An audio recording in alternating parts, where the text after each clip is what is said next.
বিসমিল্লাহির রহমানির রহিম। সুপ্রিয় শিক্ষার্থীবৃন্দ, আশা করি তোমরা সকলে ভালো আছো। আজকে নবম এবং দশম শ্রেণীর শিক্ষার্থীবৃন্দ তোমাদের রসায়ন বইয়ের চতুর্থ অধ্যায়ের অর্থাৎ পর্যায় সারণীর তৃতীয় পর্বের আলোচনা আজকে স্ক্রিনে তোমরা দেখতে পাচ্ছ যে আজকের আলোচনার বিষয়বস্তু কি কি। আয়নীকরণ শক্তি, তারপর ইলেকট্রন আসক্তি এবং তড়িৎ ঋণাত্মকতা। আজকের আলোচনা অত্যন্ত গুরুত্বপূর্ণ। তো শিক্ষার্থীবৃন্দ, আজকের আলোচনার পক্ষ থেকে তোমাদের প্রত্যেককে স্বাগত জানাই। চলো তাহলে আলোচনা শুরু করা যাক। আয়নীকরণ শক্তির সংজ্ঞাটি আগে তুমি শোনো। গ্যাসীয় অবস্থায় এক মোল পরমাণু হতে এক মোল ইলেকট্রন অপসারণ করে এক মোল ধনাত্মক আয়নে পরিণত করতে যে শক্তির প্রয়োজন হয় তাকে বলা হয় আয়নীকরণ শক্তি। তো শিক্ষার্থী বন্ধুরা, তোমরা স্ক্রিনের সংজ্ঞাটি আবারও দেখে নাও। গ্যাসীয় অবস্থায় এক মোল পরমাণু হতে এক মোল ইলেকট্রন অপসারণ করে এক মোল ধনাত্মক আয়নে পরিণত করতে যে শক্তির প্রয়োজন হয় তাকে বলা হয় আয়নীকরণ শক্তি। চলো একটু আমরা তোমাদের বিষয়টি আরো একটু ক্লিয়ার করি। যেমন ধরো, এই হচ্ছে সোডিয়ামের একটি পরমাণু, অবশ্যই গ্যাসীয় অবস্থায় নিতে হবে। তাহলে এক মোল ইলেকট্রন অপসারণ করে মাইনাস এক মোল ইলেকট্রন সমান Na প্লাস এবং এটা গ্যাসীয় সোডিয়াম আয়ন, এবং এই ক্ষেত্রে ডেল্টা এইচ এর মান হবে, অর্থাৎ যে পরিমাণ শক্তি প্রয়োজন হবে এক মোল ইলেকট্রন অপসারণ করতে তা হচ্ছে 496 কিলো জুল পার মোল। 496 কিলো জুল পার মোল, অর্থাৎ এক মোলের জন্য 496 কিলো জুল। ঠিক তেমনি পটাশিয়ামের ক্ষেত্রে, পটাশিয়াম গ্যাসীয় অবস্থায় এক মোল ইলেকট্রন অপসারণ করে নিতে এখানে K প্লাস আয়ন তৈরি করতে যে পরিমাণ শক্তির প্রয়োজন হবে ডেল্টা এইচ এর মান হচ্ছে 419 কিলো জুল পার মোল, অর্থাৎ এক মোল পটাশিয়াম আয়ন তৈরি করতে 419 কিলো জুল শক্তির প্রয়োজন হবে। আশা করি শিক্ষার্থী বন্ধুরা তোমরা সংজ্ঞাটি বুঝতে পেরেছ। তাহলে এবার চলো আমাদের ইলেকট্রন আসক্তি সম্পর্কে ধারণা দেওয়ার চেষ্টা করি। ইলেকট্রন আসক্তি হচ্ছে আয়নীকরণ শক্তির বিপরীত ধরে নিতে পারো। সংজ্ঞাটি তাহলে শোনো। অবশ্যই গ্যাসীয় অবস্থায় এক মোল পরমাণুর সাথে এক মোল ইলেকট্রন প্রবেশ করিয়ে, অর্থাৎ এক মোল ইলেকট্রন সংযুক্ত করে নিতে যে পরিমাণ শক্তি নির্গত হবে তাকে বলা হয় ইলেকট্রন আসক্তি। ঠিক তেমনি সংজ্ঞাটি দেখে নাও যে গ্যাসীয় অবস্থায় কোনো মৌলের এক মোল পরমাণু গ্যাসীয় পরমাণু থেকে এক মোল ইলেকট্রন অপসারণ, এক মোল ইলেকট্রন প্রবেশ করিয়ে এক মোল ঋণাত্মক আয়নে পরিণত করতে যে শক্তির প্রয়োজন হয় তাকে বলা হয় আয়নীকরণ শক্তি। এক্ষেত্রে এক মোল ঋণাত্মক আয়নে পরিণত হবে। যেমন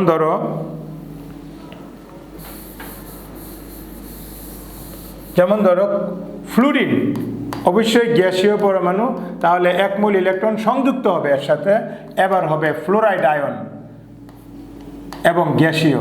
এক্ষেত্রে যে পরিমাণ শক্তি নির্গত হবে অর্থাৎ ডেল্টা এইচ এর মান হবে minus 328 kilojoule, minus 328 kilojoule per mole, অর্থাৎ এক মোলের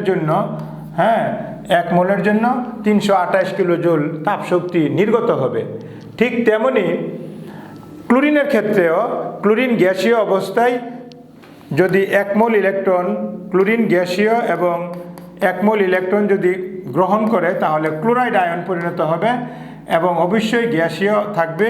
এক্ষেত্রে ডেল্টা এইচ এর মান হবে 349 কিলো জুল পার মোল এবং minus 349 kilo joule per mole, অর্থাৎ এক মোল শক্তি নির্গত হতে এক্ষেত্রে 349 কিলো জুল তাপ শক্তি নির্গত হবে।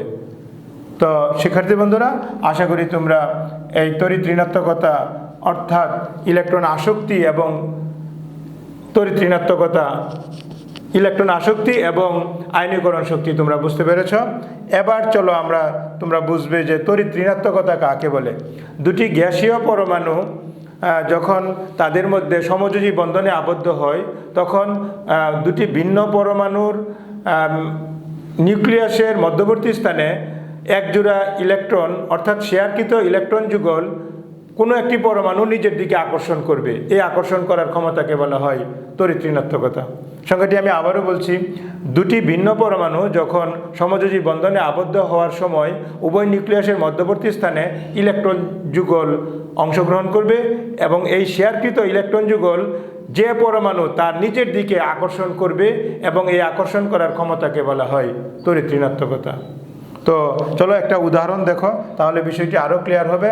যেমন পানির ক্ষেত্রে তুমি জানো যে পানিতে H2O পানির সংকেত, তাহলে এই ক্ষেত্রে অক্সিজেন পরমাণু থাকবে। অক্সিজেন পরমাণু এর পারমাণবিক সংখ্যা হচ্ছে 8, প্রথম কক্ষপথে 2টি ইলেকট্রন, পরে রয়েছে 6টি ইলেকট্রন, এই দুইটি আর এখানে একটি ইলেকট্রন, এখানে একটি ইলেকট্রন। এই ইলেকট্রনের সাথে হাইড্রোজেন বন্ধন তৈরি করবে এবং এর সাথে হাইড্রোজেন বন্ধন তৈরি করবে। এই ইলেকট্রন যুগলকে অক্সিজেন পরমাণু তার নিজের দিকে আকর্ষণ করবে। এই ইলেকট্রন যুগল অক্সিজেন পরমাণু তার নিজের দিকে আকর্ষণ করবে। এই যে আকর্ষণ করার প্রবণতা বা ক্ষমতা, এটাকেই বলা হয় তড়িৎ ঋণাত্মকতা। তোমরা এই চিত্রে ভালো করে দেখে নাও। দেখো যে চিত্রে অক্সিজেন পরমাণু এবং হাইড্রোজেন পরমাণু, দুটি হাইড্রোজেন পরমাণু এবং একটি অক্সিজেন পরমাণু। এই হাইড্রোজেন ইলেকট্রন এবং শেয়ারকৃত ইলেকট্রন এবং অক্সিজেনের একটি ইলেকট্রন অক্সিজেন পরমাণু তার নিজের দিকে আকর্ষণ করে। এর কারণে হাইড্রোজেন পরমাণু আংশিক ধনাত্মক এবং অক্সিজেন পরমাণু আংশিক ঋণাত্মক আয়ন প্রাপ্ত হবে। ঠিক তেমনই এই হাইড্রোজেনের ক্ষেত্রেও তাই, এই হাইড্রোজেন পরমাণু আংশিক ধনাত্মক এবং অক্সিজেন পরমাণু আংশিক ঋণাত্মক। যেহেতু দুইবার অক্সিজেন পরমাণু আংশিক ঋণাত্মক আয়নে পরিণত হয়, তাই অক্সিজেন হবে Δ2- এবং হাইড্রোজেন হবে Δ+। প্রত্যেকটা হাইড্রোজেন Δ+ এবং অক্সিজেন হবে Δ2-। এবং যেহেতু অক্সিজেনের পারমাণবিক সংখ্যা বেশি, তাই তার তড়িৎ ঋণাত্মকতার মানও বেশি। অক্সিজেনের হচ্ছে 3.44 এবং প্রত্যেকটা হাইড্রোজেন পরমাণুর তড়িৎ ঋণাত্মকতার মান হচ্ছে 2.1। তোমরা স্ক্রিনে দেখে নাও যে অক্সিজেনের তড়িৎ ঋণাত্মকতার মান হচ্ছে 3.44 এবং হাইড্রোজেনের তড়িৎ ঋণাত্মকতার মান হচ্ছে 2.1। এভাবে পানির অণু গঠিত হয় এবং হাইড্রোজেন এবং অক্সিজেনের মধ্যবর্তী বন্ধন কোণ 104.5 ডিগ্রি। আশা করি তোমরা বুঝতে পেরেছ। ঠিক তেমনি যদি তুমি জানতে চাও আমাদের যে হাইড্রোজেন ক্লোরাইড অর্থাৎ হাইড্রোক্লোরিক অ্যাসিড, হাইড্রোজেন ক্লোরাইড অনুগঠিত হয় তাও সমযোজী বন্ধনের মাধ্যমে। ঠিক একই ঘটনা ঘটে। তোমরা যখন বুঝবে যে হাইড্রোজেনের ক্লোরিনের পারমাণবিক সংখ্যা যখন তুমি জানবে যে ক্লোরিনের পারমাণবিক সংখ্যা হচ্ছে 17, প্রথম কক্ষপথে 2টি ইলেকট্রন, তারপর 8টি, সবশেষে 7টি। তাহলে এখানে 7টি ইলেকট্রন 1 2 3 4 5 6, এই হচ্ছে 7। তাহলে এর সাথে একটি হাইড্রোজেন পরমাণু বন্ধন করবে এবং হাইড্রোজেন পরমাণু নিষ্ক্রিয় মৌল হিলিয়ামের গঠন এবং ক্লোরিন পরমাণু নিষ্ক্রিয় মৌল আর্গনের গঠন লাভ করে। অর্থাৎ শেষ কক্ষপথে ক্লোরিনের শেষ কক্ষপথে ইলেকট্রন দ্বারা 8টি। তাহলে এই ইলেকট্রন যুগল ক্লোরিন পরমাণু তার নিজের দিকে আকর্ষণ করবে। এই হচ্ছে ফলে এই হাইড্রোজেন আংশিক ধনাত্মক এবং ক্লোরিন আংশিক ঋণাত্মক আয়নে পরিণত হয়ে এভাবে হাইড্রোজেন ক্লোরাইড অণুর সৃষ্টি হয়। তো শিক্ষার্থী বন্ধুরা, তোমরা এই চিত্রে ভালো করে দেখে নাও জিনিসটি। এই বন্ধন, এই দেখতে পাচ্ছ যে হাইড্রোজেন এবং ক্লোরিন এই দুইটি ইলেকট্রন যুগল ক্লোরিনের দিকে ঝুঁকে পড়েছে, তাই হাইড্রোজেন আংশিক ধনাত্মক এবং ক্লোরিন আংশিক ঋণাত্মক আয়নে পরিণত হয়েছে। এক্ষেত্রে হাইড্রোজেনের তড়িৎ ঋণাত্মকতার মান হচ্ছে 2.1 এবং ক্লোরিনের যেহেতু পারমাণবিক সংখ্যা বেশি 17, তাই ক্লোরিনের তড়িৎ ঋণাত্মকতার মানও বেশি এবং 3.16। এভাবে হাইড্রোজেন ক্লোরাইড অনুগঠিত হয়। শিক্ষার্থী বন্ধুরা, আশা করি তোমরা 3টি টপিকস অর্থাৎ আয়নীকরণ শক্তি, ইলেকট্রন আসক্তি এবং তড়িৎ ঋণাত্মকতা তোমরা বুঝতে পেরেছ। তো তোমাদের মঙ্গল কামনা করে আজকের আলোচনা এখানেই শেষ করছি। আল্লাহ হাফেজ, আসসালামু আলাইকুম।